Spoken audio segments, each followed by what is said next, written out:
Hey guys, I want to welcome you to the weekly Wednesday for the Financial Freedom newsletter, where every week, every Wednesday, we delve into something inspirational, motivational, something excerpt taken from the Financial Freedom weekly newsletter. Wherever you are, if you're listening on Spotify, on iTunes, Google, be sure to click the like, subscribe, share, comment. And without ado, let's get into the show. Welcome everybody to this week's podcast episode for the Financial Freedom for Physicians podcast. I'm your host, Dr. Christopher Liu. And as you know, we talk about 4 different types of freedom: time, financial, location, and health freedom.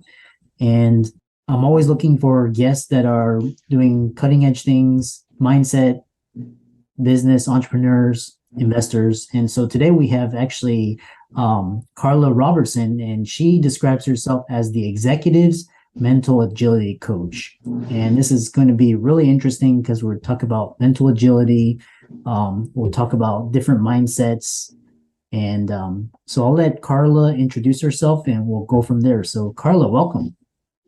Thank you. Thank you, Chris. I appreciate it. And it's a pleasure to be here to talk about my favorite subject, because I love to see people who are great at what they do not sabotage themselves because of narratives and stories, and how they can build the internal fortitude to handle what life throws at you. And that, you can look at everything that happens as a gift or opportunity if you choose to. And I'm going to go into that a little bit. I've been an executive coach for 23 years. I came out of the corporate industry and I made the leap into entrepreneurism and opened up my own company back in 1999 when I never looked back. Have I had some tough years? Yes, I have. Have I made mistakes? Yes, I have. And I probably will continue to do it. So it's how we learn, right? So if everything keeps going along the way it's always been, you don't learn anything new. So obstacles provide our brains to be creative, to think of new things and so forth. So what I did notice during my career, I came from sales, and I was a top producer in the country in 2 industries. And I met a lot of great people. I stand on the shoulders of great people, and I learn from everybody. And one thing I learned, talented people all had also a talent for sabotaging themselves by things that they did or said or the way they thought of it. I got into neuroscience and integrated that into my practice starting in 2008. And I love neuroscience because to me it's ground zero. I mean, you can have techniques, you can have skills, you can have all the apps in the world. You need to build that internal fortitude and that mindset, that agile mindset, to adapt and flow with what life throws at you, and especially nowadays. So it's easy to get mired down in what isn't the way you'd like it to be. And the thing is, the saying, it is what it is. And I say, it is what it is, but it's not what it could be. And so, you have the opportunity to do that. When you're very skilled in something, understand you're very gifted, and you're physicians and so forth, so very gifted people. We're not gifted in everything, I'm gifted in what I do. I'm not gifted in everything. What helps is that whenever I work with my clients, it's what is the life you're trying to live into? So it's good to have a destination postcard sketched out a little bit. Like, what are my day-to-day decisions supposed to lead me toward? And so when you define the destination postcard, when you define that big picture for yourself, it gives you a litmus test to measure your options that you run into as you move through your life. Even if you zig when you should have zagged and you made a mistake, there's the 3 gifts technique. And it's the 3 gifts technique, and this is based on the work of Shirzad Chamine, Positive Intelligence, if you've heard of him. And the basic premise of that is that everything that happens can be turned into a gift or opportunity. You may not see it right away, but it's there if you mine for the gold. And so the 3 gifts technique is the gift of knowledge. So this thing happened. And neuroscience tells us that it's not about it, it's about the meaning we make of it that determines what happens next. So something can happen and you make meaning of it.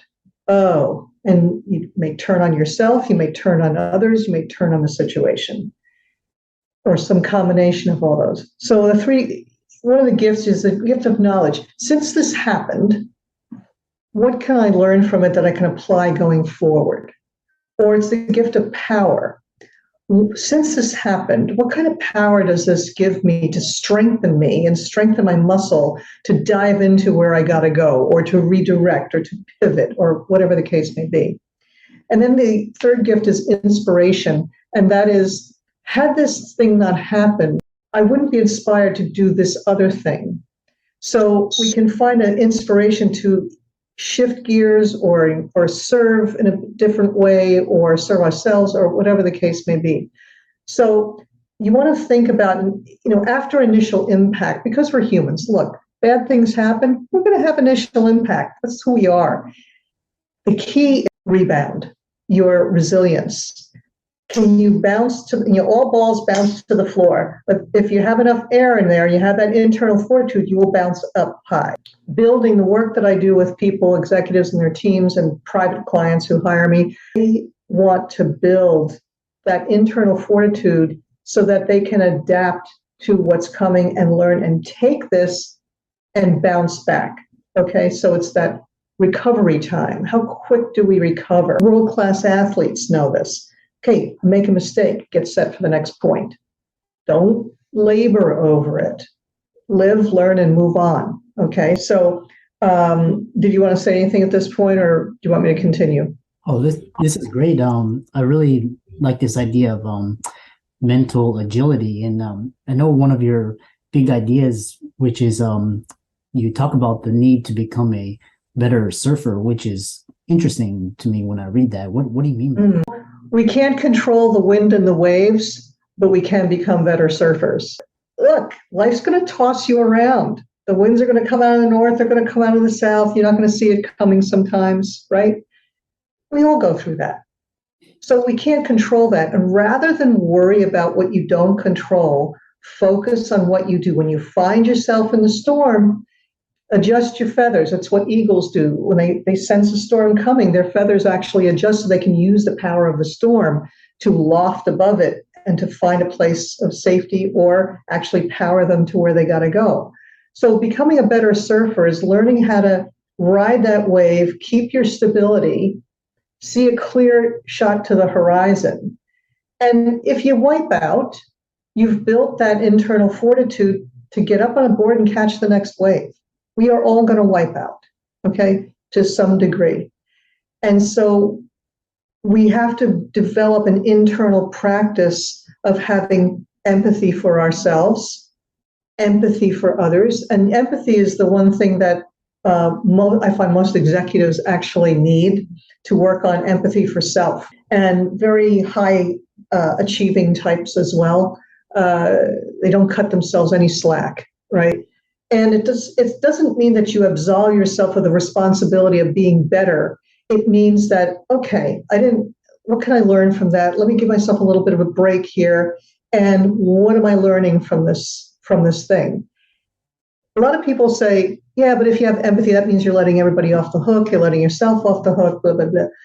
And I go, no, there's empathy and expectation, an intersection of empathy and expectation. Executives have to hear this particularly, but it doesn't mean you let the expectation down, but you don't clobber yourself or others over the head and then expect them to, for high performance.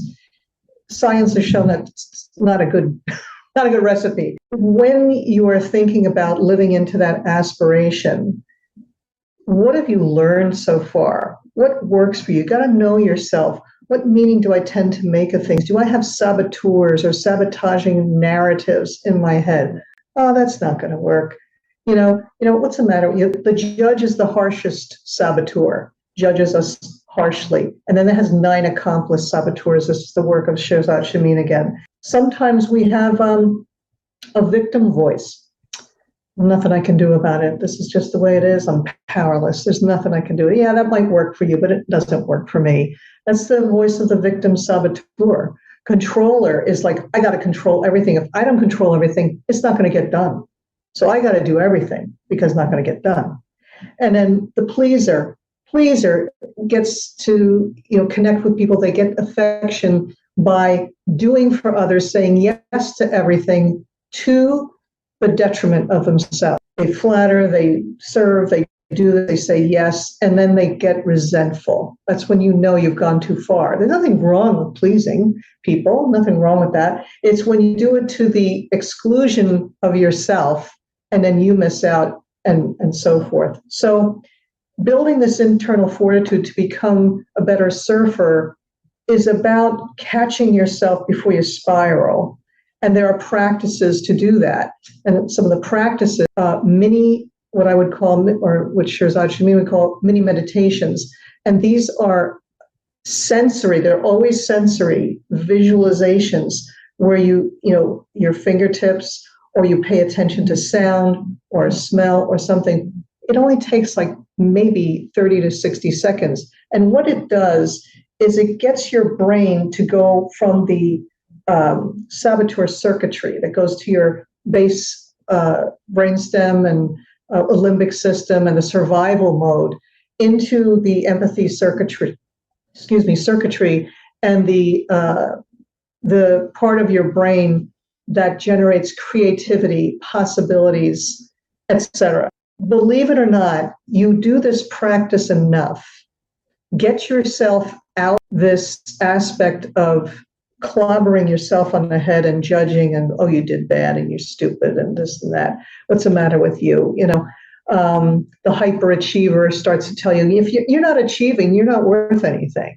But if you can get into this mode to get clarity and centered, you can see a clear view out to the horizon and ask yourself, what is most important here?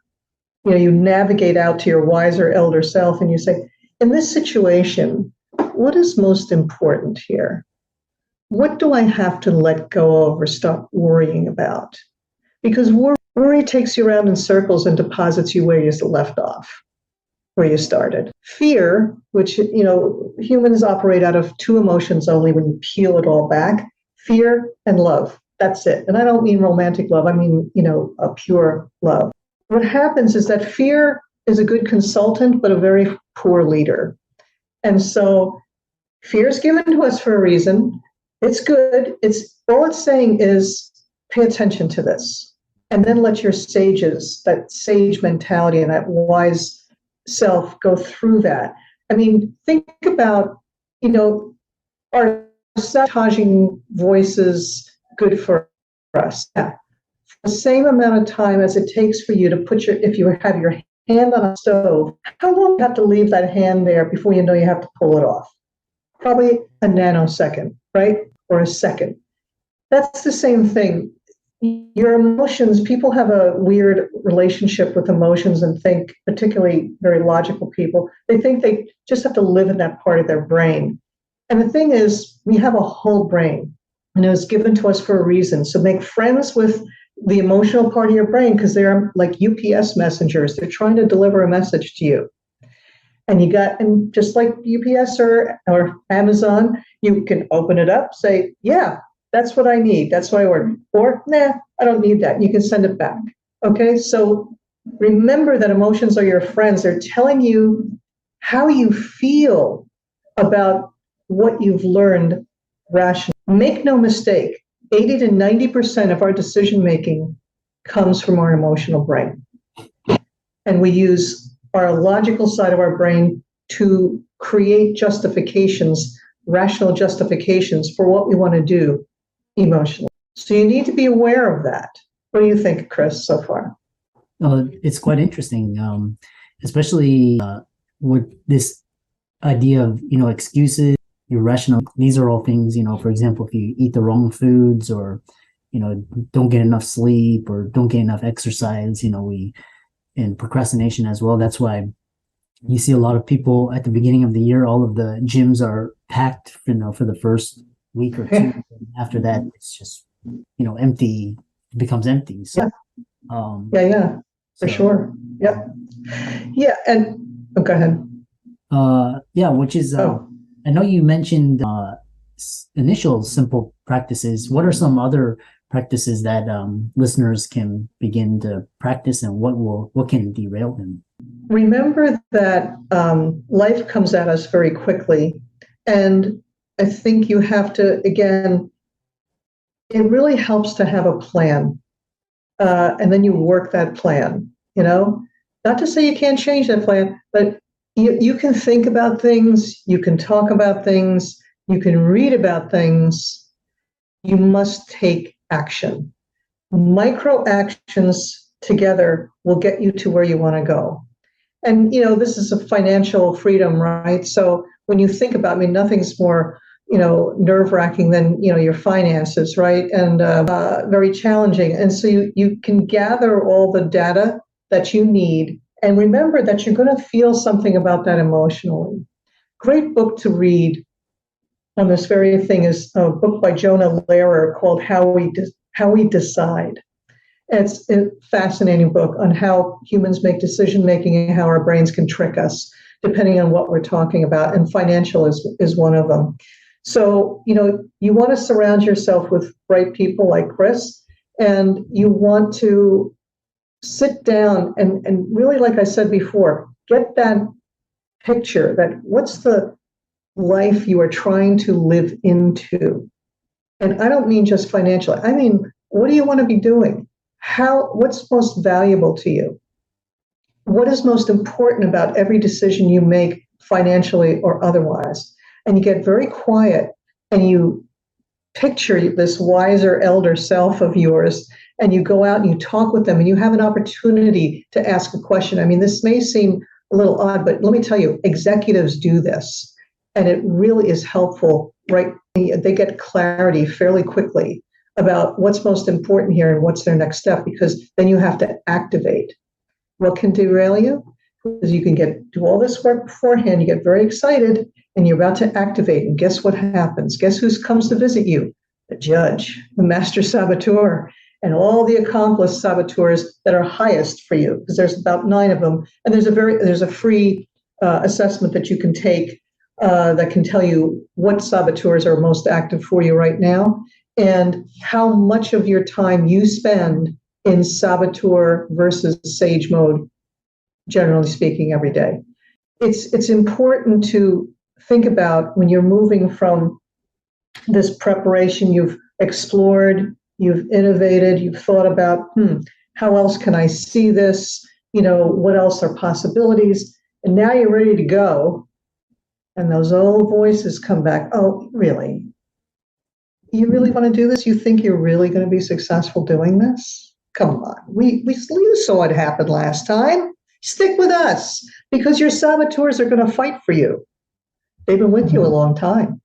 So they're going to fight for you. And so this is why you have to engage your sages, and they're there for you. And you have to do that practice to disrupt that voice and redirect to something that's actually helpful to you. And you start small on one thing. What keeps getting in your way? I asked Chris before we got on the line here, I said, what is a theme? What are themes that keep coming up for your audience that get in their way and so forth? And I think you want to think about that. And what do I keep running into? What is that circle, that dance I keep doing? You want to get to a different part of the dance floor? Change your steps, change your dance steps, little by little. Where's the first place? What sabotaging voice whispers the loudest that gets in your way? And what has been your experience and what gets you out? Because you have sages inside of you, and I'm sure you engage them sometimes. So I want you to think about that too. This has been a really fantastic conversation. You clearly have a lot of experience, and I know a lot of the audience are interested in visiting your website and following you. So how can they do that? Yeah. So you can visit my website. It's Karla. I've written a book called The Agile Executive, and that's available on Amazon, The Agile Minded Executive. And on a journey, and it turns out it's a bit of a companion. You don't necessarily have to start at the beginning, but you can. And it's about, each chapter is about 2 or 3 pages, and they have a mind shift box at the end of each chapter. And it's going to ask you questions. And if you can just take your time with it, some people read through it from begin to end. And they went back and really spent time with it. And it's a very powerful story that talks about, sort of a backdrop for where I come from on this. So you can schedule an appointment with me through my website. You'll see booking. There's a tab there. And I have some articles posted there. I also have some videos, short videos on YouTube. And you can put my name in there and you see my videos and pick them up there as well. Yeah. And you can certainly call me at 734. And my email is Karla. Real easy, just my name all over the place.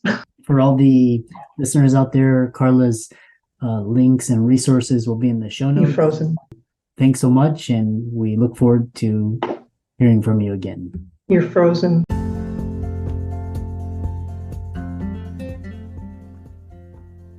I hope you really enjoyed that wonderful, inspirational, motivational piece.